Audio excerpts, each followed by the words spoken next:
Hello,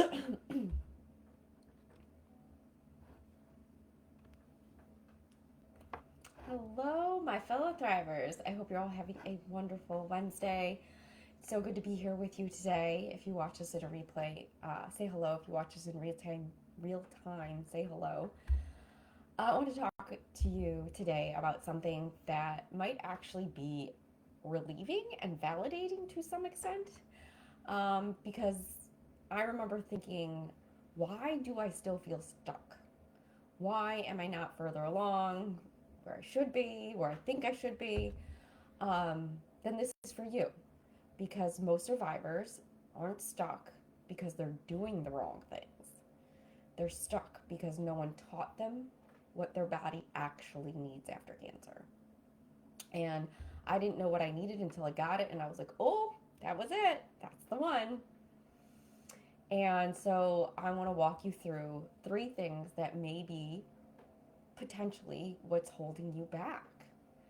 Um, and most people don't talk about them.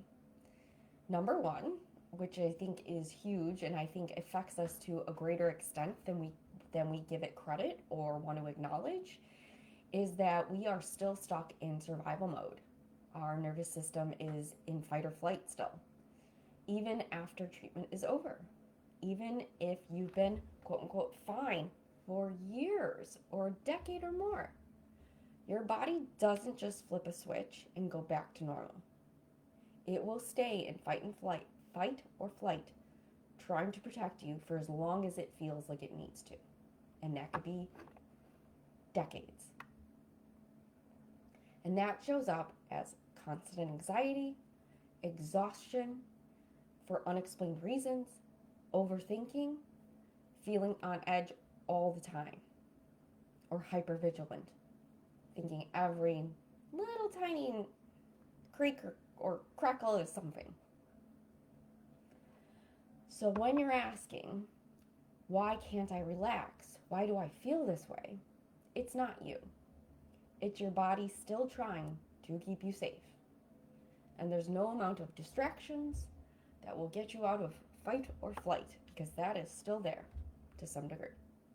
And now you've just learned how to cope, probably to the detriment of your health. Number two, which I think is like huge. I think I did this for a long time. You're trying to push through everything instead of rebuilding. And I see it a lot. And I saw it in myself looking back in hindsight. Is that women try to go back to how they used to function, pushing harder, doing more, ignoring what their body is really telling them and trying to give them. But after cancer, your body doesn't respond to force in the same way. But what it does respond to is support. And healing isn't about pushing through, it is about rebuilding. And slow, intentional rebuild in a way our bodies can actually handle.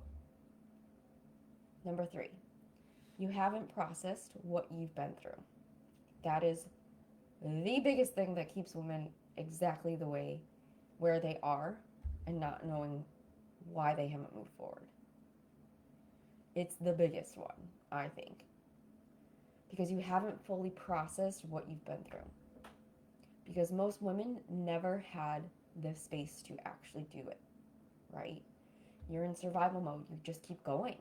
And then once it stops, you're like, okay, I've got to get back to living life. And you didn't take that time to fully understand and navigate how getting out of survival and processing what you've gone through makes a tremendous difference. So now all the fear, the guilt, the grief, the anger, the identity loss is just sitting in your body. And that, quite frankly, shows up as emotionally being overwhelmed, irritable, feeling disconnected, and a lack of motivation. And you can't move forward from something that you haven't processed. And this is why I created a happier, healthier you. Because these three things They're not something you just quote unquote figure out. You need support. You need a process and a plan to get you there. You need someone who understands your body and mind are actually going through. So if you've been listening and thinking, oh, this is me, I didn't realize that's what's happening, let's talk about it. Comment ready or send me a message. Because you're not stuck. You've just never been shown a way forward. I hope you have a wonderful rest of your day. I will talk to you later.